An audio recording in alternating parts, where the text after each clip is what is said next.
Hello আসসালামু আলাইকুম, welcome to A brand new video. এই ভিডিওতে আমরা দেখব হচ্ছে ব্যাকস্ল্যাশ কিভাবে ইউজ করতে হয়। তো আমরা ফার্স্ট একটা প্রোগ্রাম লিখে নিই।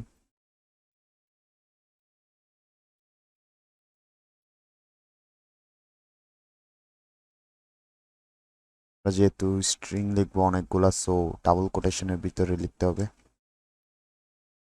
কারণ আমার নাম লিখলাম এবং আমার ফোন নাম্বার দিলাম। ওকে, এখন আমরা প্রোগ্রামটাকে রান করে ফেলবো। তো এখানে দেখেন সবগুলো কিন্তু একই লাইনে চলে আসছে। আমরা চাচ্ছি নতুন একটা লাইনে সেগুলো প্রিন্ট করব। তো আমরা এখানে ব্যাকস্ল্যাশ ব্যাকস্ল্যাশের ইউজটা এখন দেখবো। ব্যাকস্ল্যাশ দিব এন দিব। এটার মানে হচ্ছে একটা নিউ লাইনে প্রিন্ট হবে। দেখ, আপনারা যদি রান করে দেখাই, দেখেন আমার নাম কিন্তু এক লাইনে প্রিন্ট হয়েছে এবং আমার নাম্বারটা কিন্তু নতুন একটা লাইনে প্রিন্ট হয়েছে। তো আমরা যদি দেখি আরো কয়েকটা এক্সাম্পল,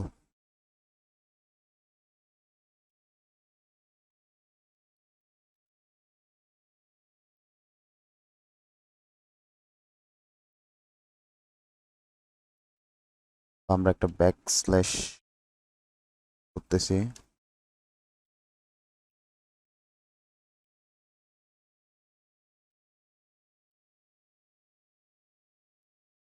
আমরা এটাকে যদি এখন রান করি, তো দেখেন my name is 5, I am reading in class 10। এটা হচ্ছে আহ, নতুন একটা লাইনে প্রিন্ট প্রিন্ট করছে। ব্যাকস্ল্যাশ এন দিলে নতুন একটা লাইনে প্রিন্ট হবে। ব্যাকস্ল্যাশ এন এর পরে যে সেন্টেন্সটা থাকবে ওইটাই। কারণ আমরা চাচ্ছি যে আমরা ট্যাবের ইউজ করব, মানে ফার্স্ট একটা লাইন লিখবে, তারপর চারটা স্পেস দিয়ে একটা লাইন সেন্টেন্স লিখবে, সরি। সো ওইটা করতে হলে আমরা একটা ফার্স্টে প্রোগ্রাম লিখে নিই। যেমন লিখলাম, একটা নাম লিখলাম, তারপর দিলাম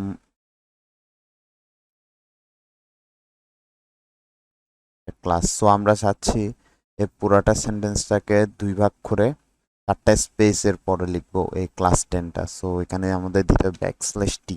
টি মানে হচ্ছে ট্যাব। সো আমরা এটাকে একটা রান করে দেখাই, বুঝতে পারবেন। দেখেন ফার্স্টে বিজয় আসছে, তারপর ক্লাস 10 চারটা, মাঝখানে স্পেস।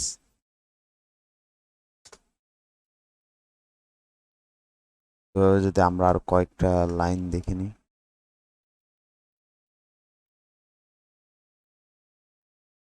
ও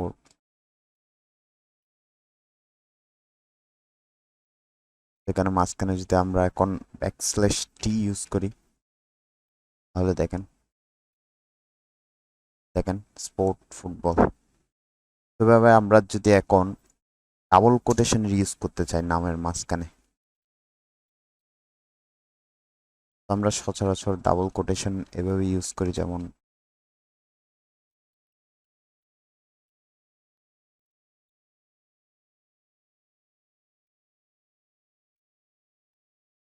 এভাবে যদি ইউজ করে আপনারা যদি দেখেন, তাহলে কিন্তু ডাবল কোটেশনের এই নামের দুই পাশে ডাবল কোটেশনটা কিন্তু প্রিন্ট হবে না কখনোই। দেখেন এখানে শুধু আমার নামটাই প্রিন্ট হলো। আমরা চাচ্ছি যে ডাবল কোটেশনের ইউজ করব আমার নামের দুই পাশে। আমরা যদি এইভাবে লিখি, যদি শুধু অনলি ডাবল কোটেশন দিই, তাহলে প্রিন্ট হবে, কখনোই হবে না। দেখেন দেখেন ইরর আসতেছে। সো এখানে আমাদের করতে হবে যে এই ফার্স্ট কোটেশন, ডাবল কোটেশনের আগে একটা ব্যাকস্ল্যাশ এবং শেষেরটার আগে একটা ব্যাকস্ল্যাশ। সো আমরা এখন যদি রান করে দেখি, দেখেন ডাবল কোটেশন চলে আসছে।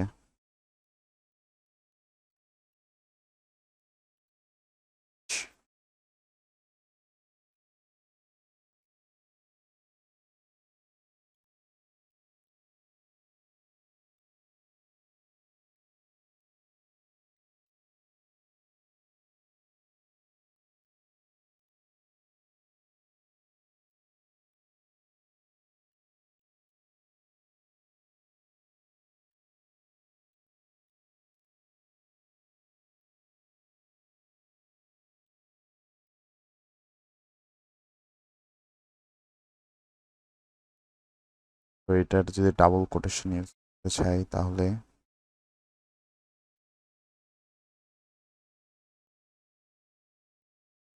দিয়ে দিলাম। তো আমরা যে এখন রান করে দেখি এটাকে, তো দেখেন আই এম রিডিং চলে আসছে।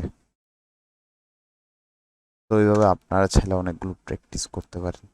দেখেন দেখবো সিঙ্গেল কোটেশন কিভাবে ইউজ করবো আমরা। এই ডাবল কোটেশন যেভাবে ইউজ করছি সেম সিঙ্গেল কোটেশন ইউজ করব। তো লিখে নিলাম আমার নাম, এখানে একটা সিঙ্গেল কোটেশন দিলাম and backslash. Okay, same to same একদম।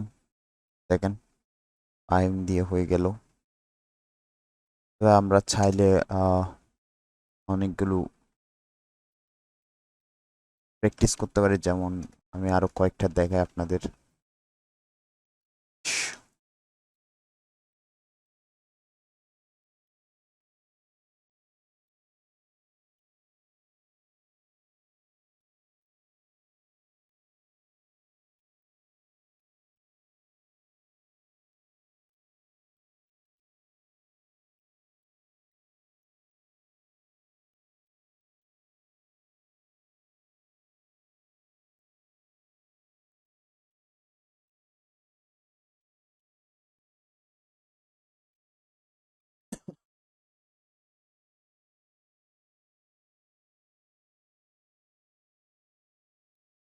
এখানে একটা নিউ লাইনের একটা ইউজ করব।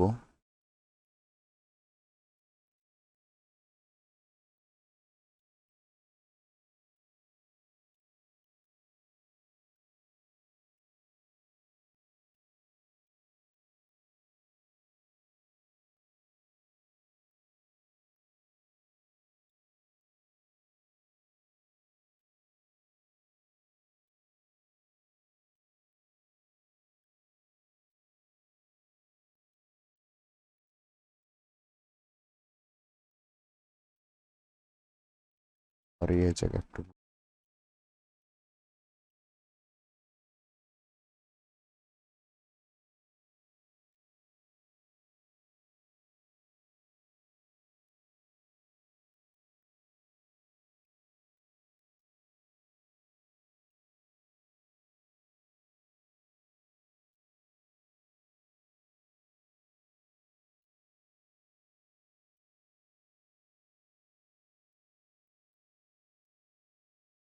আরেকটা নিউ লাইনের ইউজ দিলাম।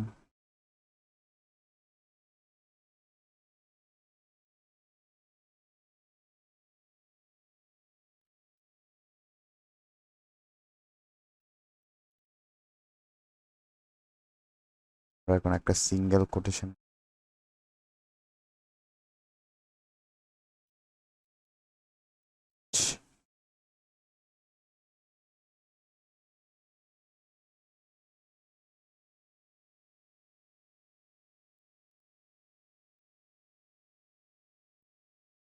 ওকে, আমরা এখন যদি প্রোগ্রামটাকে রান করে দেখি তাহলে দেখেন মাই নেম ইজ ফাহিম। তো এটা আসলো ডাবল কোটেশনের ভিতর। তো এখানে আই এম রিডিং এ বুক, এরপরে কিন্তু ট্যাব ইউজ করছিলাম আমরা। দেখেন এই জায়গায় একটা টপ ইউজ করতে পারি। তারপর ট্যাব ইউজ করার পর চারটা স্পেস আই এম প্লেইং চলে আসছে। আই এম প্লেইং ফুটবল, ফুটবলটাকে ডাবল কোটেশনে ইউজ করছিলাম দেখেন। তারপর আমরা নিউ লাইন ইউজ করে লিখছিলাম আই এম রিডিং ক্লাস 10। তো এগুলো ছিল হচ্ছে আমাদের ব্যাকস্ল্যাশের ইউজ।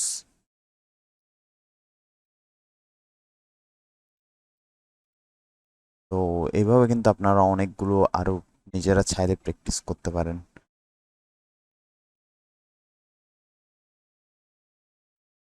ব্যাকস্ল্যাশের ইউজ করে কিন্তু আমরা অনেক রকমের প্রোগ্রামের মধ্যে নিউ লাইন, ট্যাব, তারপর ডাবল কোটেশন, সিঙ্গেল কোটেশনের ইউজ করতে পারবো।